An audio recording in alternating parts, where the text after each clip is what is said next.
Hey everyone, it's day 4 and I'm coming to you from my office here at Oregon State University. I run an office called the Human Services Resource Center. We support students experiencing poverty, hunger, homelessness, and food insecurity.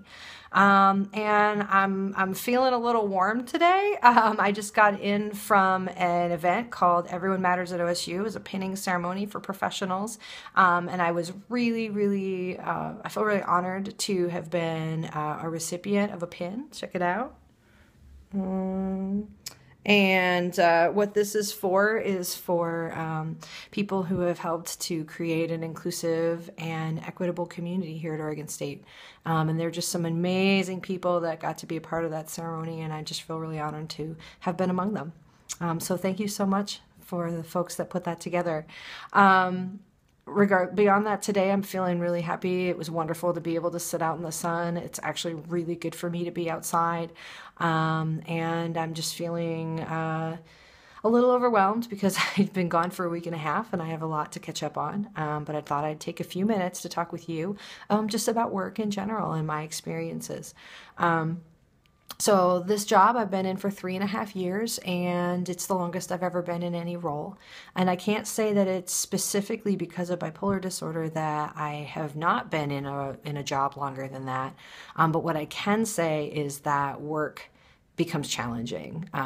It is the thing that I do most consistently is get up every day on weekdays when I'm not taking a vacation or the school's not closed, and I come here and I do my job, and I'm here for anywhere between 8 and 12 hours in a day, depending on what's happening. And sometimes that overlaps with times when I'm depressed or when I'm sort of coming down out of being manic, which is a really uncomfortable time for me.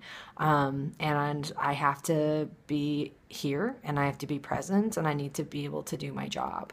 And I have the wonderful fortune of having several jobs that have been very flexible, have been very open, and have allowed me a lot of autonomy so I can make decisions about my day depending on what needs to be done as also how I'm feeling. So on a day when I'm really struggling, sometimes making it to work is the victory.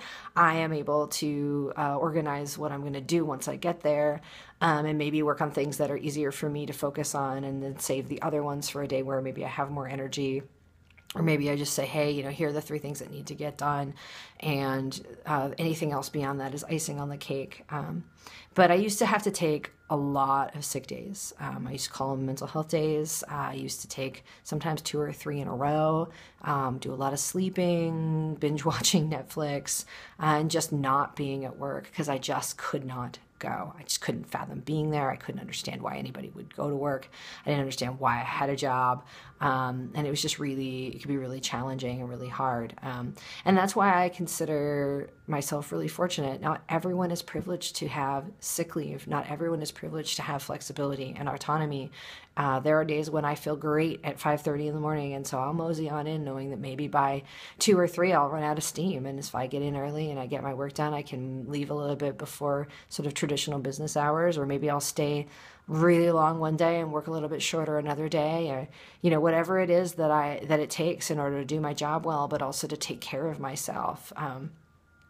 And so the other thing that I think about is how I supervise a lot of folks, and what can I do in order to create an inclusive community for the folks that work with me.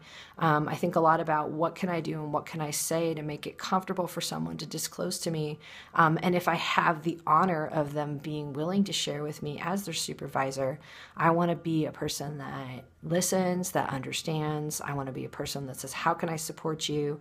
And think about what are the reasonable accommodations that we can make in order for you to feel included and be successful in your job. And that is about having, awesome communication. It's about creating that support network for that person, so that they are able to work with you and be awesome and successful, and also have a mental illness, which is totally doable.